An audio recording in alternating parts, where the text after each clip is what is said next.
Hi friends, మనం ఈరోజు తయారు చేసుకోబోయే చట్నీ పల్లీలు పప్పుల చట్నీ అండి. ఇది దోశలోకి గుంత పొంగనాల్లోకి చాలా బాగుంటుంది, రోటీలోకి కూడా బాగుంటుందండి. ఇది ఎలా తయారు చేసుకోవాలో చూసుకుందాం. దీన్ని మిక్సీ జార్లో పట్టేసుకుందాం. ఇలా మిక్సీకి పట్టుకోవాలండి. వేసుకొని అందులోకి ఆవాలు, కొద్దిగా జీలకర్ర, ఆవాలు ఎక్కువ క్వాంటిటీ వేసుకోండి, టేస్ట్ వస్తుంది. పోపు దినుసులు,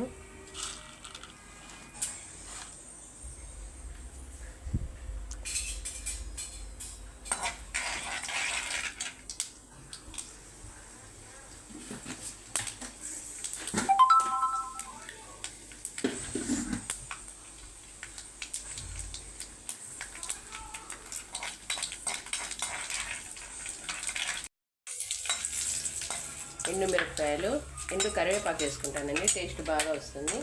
ఇప్పుడు దీన్ని